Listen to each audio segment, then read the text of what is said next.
Hi Leo, welcome to Higher Source Tarot for a tarot reading for all Leo, Sun, Moon, Rising, and Venus.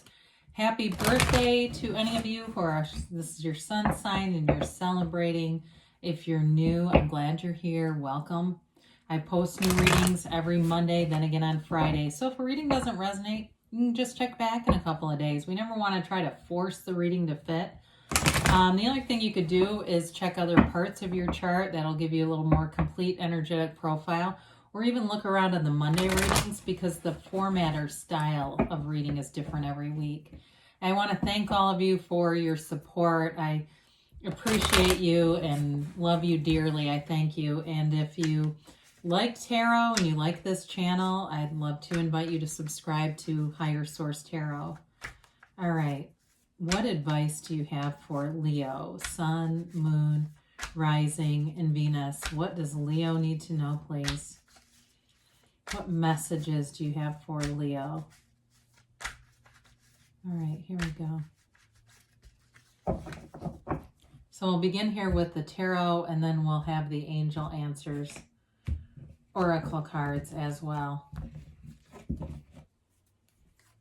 You've got the Six of Cups, the Two of Pentacles, the Emperor, the Two of Cups, the Eight of Cups. Very watery reading here so far. You've got the Star, the Six of Wands, and the Four of Cups. Wow, definitely got a lot of water here.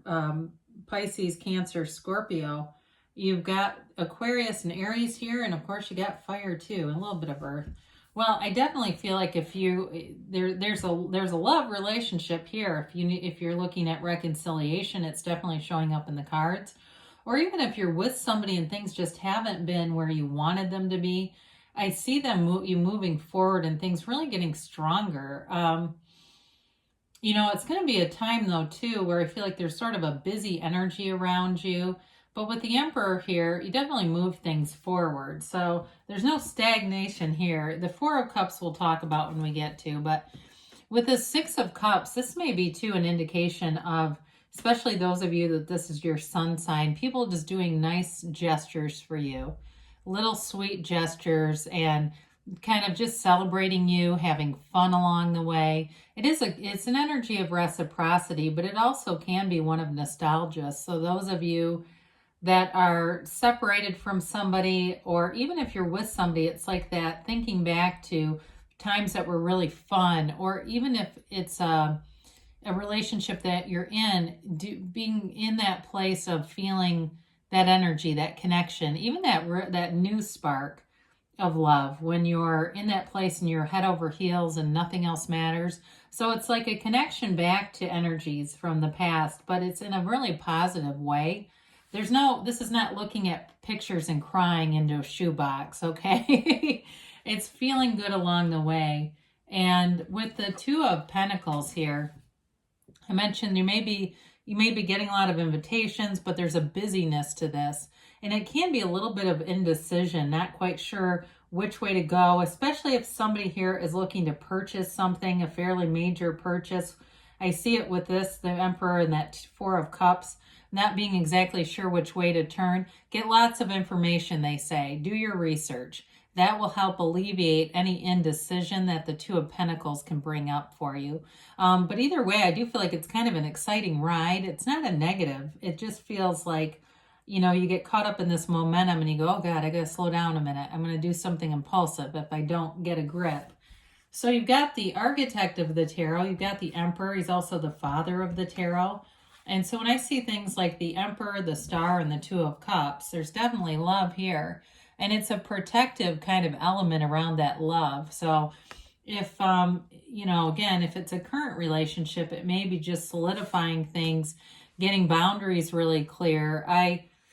In a relationship, we want to have a boundary that's kind of like a fence outside of the house, or even like a door. And I know in different parts of the world, people don't lock their doors, but here, or even different parts of America, but sort of thinking of that, like we don't just let anybody come in the house, right?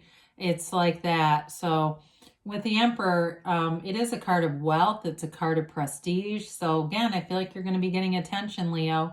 It's a card too, though, of commanding a presence, knowing what you want and not really taking no for an answer. So if you're negotiating something with that Two of Pentacles, like a car or something, I do feel like you're going to get something extra, and maybe it's just like all-weather floor mats or something thrown in, but you drive a hard negotiation in this energy. It gets the job done, and the only downside can be maybe overpowering people. We want to be careful with that, but he does hold the scepter, and this is of the Empress, so it kind of softens things. And also, too, at the very backdrop, you see the pool of consciousness. Doesn't that look cool? Can you see that with the star, how it kind of runs together and connects in a way that looks really cool together? But that's the point, that your spirit goes through, your spirit aligns, that seat of the soul, the pool of consciousness goes through all of your life experiences. It's just a matter of tapping into it. And with the Emperor, it's very small, right? Because he's probably in some way less connected just through that more willful energy than something like the Star, where you're really connected. So anyway, with the Two of Cups, you've got a match, you've got a soulmate energy, and in anything you're trying to purchase here too, it is a good fit. That's what they're saying. Just make sure you're doing your research. Okay, we won't beat that into the ground, but or if it's a job too, and there's something about negotiating here that keeps coming up. And so it is a match, and this is a mutually appreciation. If it's an employer, you fit the right criteria, and they also recognize that they need you. But if it's a car too, there may be somebody who's hungry to sell, and they're looking at you as this is really a viable candidate here to take this. And in a relationship, you're the person they are seeking. All right. This isn't, hey, how can I change you into the person? You're not quite right. So with the Eight of Cups, we talked a little bit, for those of you that are in a relationship, moving things to higher ground, moving on to more of a deeper commitment. There's the cups in the background, those aren't in bad shape. They're upright, but he was seeking something even greater. Eights are about movement in the tarot. So it's really about expanding and developing your life in a spiritual way, in that spiritual realm. You do have indicators here just of the use of meditation, quieting your mind, really being guided by source energy. So knowing that you are a divine being, and that's your path. This is the hero's journey or the seeker's journey. So the Star is wish fulfillment. It's Aquarius energy. And it's really an openness. There's an openness and approachability about you in this energy, and an acceptance of who you are. And when you know yourself, you know the universe. And the many cards in the tarot are connected to an ancient saying, know thyself. And here you go. It is a card, though, of renewal, of rebirth, of regeneration, and also of self-care. So for some of you, it may be doing some things, taking yourself out. Maybe you've got a birthday situation coming up, and somebody takes you out just to do something nice for you, and you don't normally allow that. Let them. My God, let them do it. Especially too, for those of you that tend to be the one that keeps everybody going. I get that. Like, I feel that in this energy, like you're the one that kind of everyone relies on. Allow yourself to be taken care of a little bit, and it might feel a little bit out of your comfort zone, but there's nothing wrong with it. So she puts her foot on the pool of consciousness, right? She rests on it for balance. So it's like resting on the soul and the spirit for balance in this physical plane, where she puts her knee on the earth. You've got the Six of Wands, and you're flying high here, Leo. You're the center of attention, but that's not a bad place for you. It's being noticed, it's being recognized, achievements. It's also, like I said, getting stuff done. So things that you want to achieve, it may be an exciting energy, but you are moving forward with it. He's got the wreath of victory hanging on his wand, but also around his crown. So it's taking action. So you may find, if it's something that you're trying to close a deal on, sending that email, or even showing up in person if it's appropriate, doing something that gets things done. And in a relationship too, though, they've got a great attraction. People are attracted to you in this energy.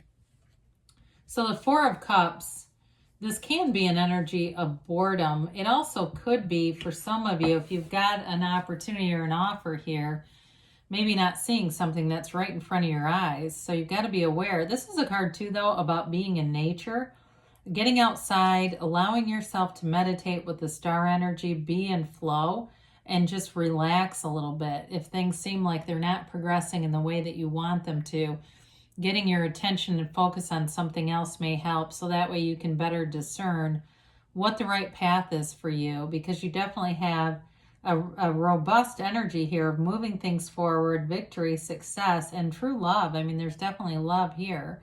So if it's, like I said before, it's a relationship that you're already in that feels maybe just a little bit out of alignment, it's always the issue is not the alignment between you and them, it's you and them, right?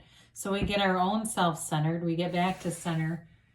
And that happens a little more easily if you are a student of meditation and other practices and you've been doing it a while. I find for me, I can pretty quickly get back to center. It doesn't take me long. And it doesn't mean that life doesn't still happen, right? It does, but you figure out a way to get back to that place where you're at your fullest. So let's see here about a timeline for Leo, please.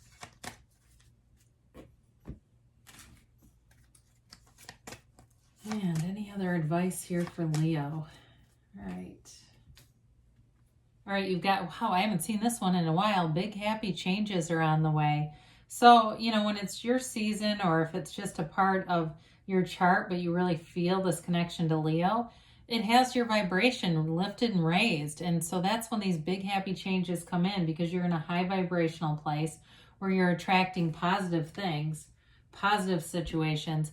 No need to worry. Well, I would agree with that. There's change on the way, but it's positive. We embrace those, right? Either way, now you've got success. This always reminds me of the Chariot, but it also speaks to the Emperor too, because the Emperor doesn't know a loss. You've got not the right time. Interesting timing on that. So I think we did say, and when I did say even going into a place, I did feel a little bit of a caution. So again, I said if appropriate. So use your own judgment, because you've got a yes. And so there may be more of a how. They may be pushing back at me and saying, just be careful what you say. Anyway, good things are on the way for you, Leo. I love you, and I'll be back again soon.